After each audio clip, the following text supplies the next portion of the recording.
pero no lo está consiguiendo porque estamos viendo ahí esa inflación. Entonces, ¿qué pasa en el Reino Unido? Roy Covey, investigador de doctorado en Economía y Política Digital en King's College de Londres. Muy buenas tardes.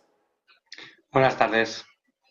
Quería preguntarte por el dato de inflación del Reino Unido, 10,4%, y por qué sube la inflación en Reino Unido cuando esperábamos, o el consenso de analistas esperaba que tuviéramos un dato menor que en el mes anterior. El mes anterior 10,1, 9,9 se esperaba, 10,4 finalmente.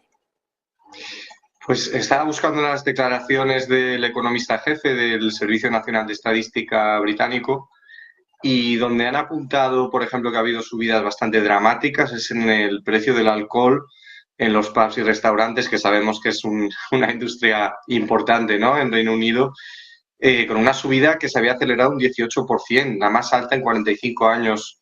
Luego los problemas de acceso a frutas y verduras, que se han notado mucho en los supermercados, precios también en hoteles, con una mayor subida desde que este dato se mide, desde el 1991.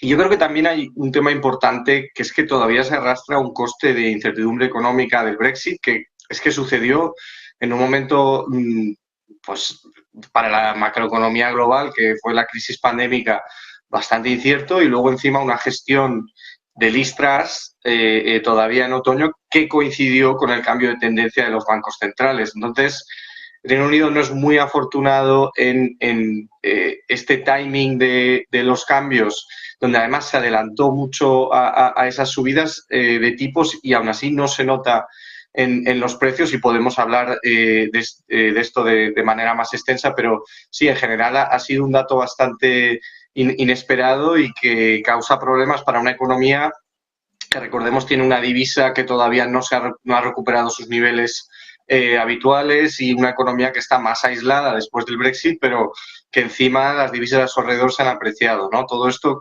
obviamente pues causa muchos problemas. Analizando un poco el dato de hoy, la subyacente también ha subido, 5,8 era el dato anterior, hoy hemos tenido 6,2. Claro, es que es una subida de 4 décimas y es importante porque se esperaba una caída. ¿Qué pasa con la subyacente? ¿Qué es lo que está haciendo que la subyacente todavía siga subiendo en el Reino Unido, Roy? Aquí la verdad que hay varias interpretaciones. Obviamente la convencional pues es que todavía la economía está demasiado caliente, ¿no? Hay que seguir subiendo los tipos hacia arriba. Y aquí pues el Banco de Inglaterra se encuentra con los problemas que tienen todos los bancos centrales con ese mandato dual, que tienen estabilidad del sistema financiero y estabilidad de precios.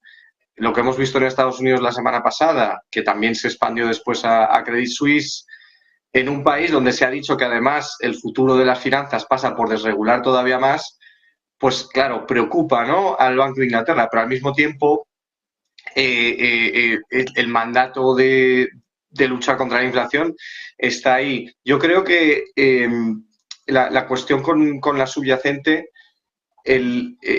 remite a lo que estaba comentando antes, ¿no?, que todavía hay una percepción general de fragilidad. Y por eso pues hemos visto, por ejemplo, Jeremy Hunt, el ministro de Economía, ha dicho en el Parlamento, ¿no?, en la sesión de control, que le ha transmitido al Banco de Inglaterra que tiene toda su confianza, que sí, que la estabilidad financiera también es un objetivo, pero que en estos momentos es secundario, que la cuestión fundamental es la inflación. Lo que de alguna manera es un mensaje que también podemos expandir, ¿no?, que está remitiendo todos estos problemas de inflación subyacente y de los problemas que se están encontrando muchos ciudadanos con los precios a una cuestión pura y dura de tipos de interés, ¿no? Está remitiéndolo todo al Banco de Inglaterra y a su mandato. Hablaremos de la gestión que está haciendo el gobierno del Reino Unido y qué es lo que está pasando, qué es lo que se le está escapando a Rishi Sunak como para que la inflación siga disparada. Pero antes, en este punto de vista político, también quería comentarte el tema de las huelgas que vivimos a finales del año pasado, en Navidad, por la subida de precios precisamente. Claro, la subida de precios no ha parado, seguimos teniendo una inflación que está todavía más alta que en enero.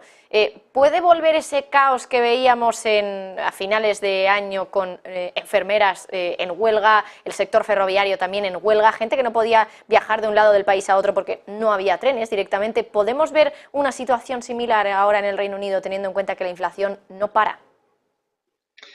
Además, es un movimiento sindical muy llamativo, porque Reino Unido tiene una de las leyes más restrictivas de organización sindical de toda Europa. donde es bastante complicado iniciar un proceso de huelga sin que sea ilegal, donde las huelgas de solidaridad son ilegales también. O sea, para que suceda toda esta coordinación de varios movimientos sindicales al mismo tiempo, tiene que haber mucho trabajo de organización detrás, donde los miembros de los sindicatos tienen que votar de manera afirmativa, renunciar a su salario, etcétera. Este es uno de los contextos que subrayarían la excepcionalidad de lo que está pasando, pero otro que quizá encontremos más razonable es que antes de la crisis del COVID, Reino Unido atravesaba, creo que era el periodo más largo de contracción salarial desde la época napoleónica. O sea, estamos hablando de una barbaridad de pérdida de poder adquisitivo para gente que además trabaja en sectores que son clave, tú lo has dicho, ferroviarios, doctores, enfermeros, etcétera. Que claro, ya la cuestión de una inflación que no para simplemente ha empujado a muchos de estos sindicatos a la huelga, ¿no? Como única alternativa. Además, en cuestiones hasta muy concretas. Se hablaba también la semana pasada, creo que han votado para ir a la huelga los de la oficina de pasaportes, por ejemplo, que podría paralizar durante 8 semanas la importante renovación de pasaportes, ¿no? Para cualquier gestión, para cualquier cosa. Es extraordinario y demuestra el nivel de enfado que hay en un país que la verdad que en los últimos 20 años ha sido bastante conservador y bastante contrario a la acción sindical. No hablamos de un país como Francia, por ejemplo. Los británicos están enfadados, ¿no?, por la inflación y la gestión de la inflación que estamos haciendo, bueno, que están haciendo en Reino Unido, de lo que está sucediendo allí en el país. Y claro, por ejemplo, mañana tenemos reunión del Banco de Inglaterra. Estábamos hablando de la gestión de la política monetaria, de la política fiscal en el Reino Unido, y hablando de la monetaria, mañana se espera, por tanto, que el Banco de Inglaterra suba los tipos, ¿verdad? Sí, es lo más esperado también por los resultados de los votos que ha habido, ¿no? Del Consejo de Política Monetaria, que han sido bastante apabullantes en favor de seguir subiendo. Pues estaba leyendo, ¿no?, las informaciones.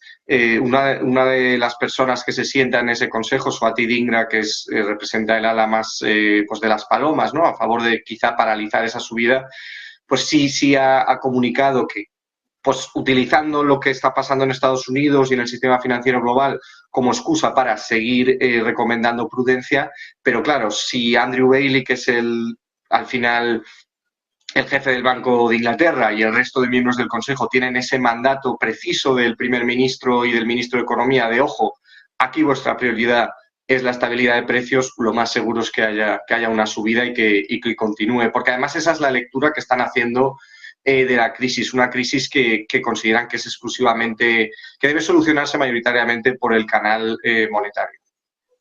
Bueno, y luego por la parte de la política fiscal hemos visto cómo el Reino Unido ha hecho mucho por intentar capear la crisis energética, por ejemplo, pero aún así parece que se le escapa algo a Rishi Sunak, ¿no? Porque la inflación sigue disparada. ¿Qué es? ¿Los alimentos que a lo mejor importa Reino Unido de otros países y que a lo mejor por el Brexit se han encarecido todavía más? ¿O cuál es el problema realmente que subyace a la inflación del Reino Unido y que no está consiguiendo atajar Rishi Sunak?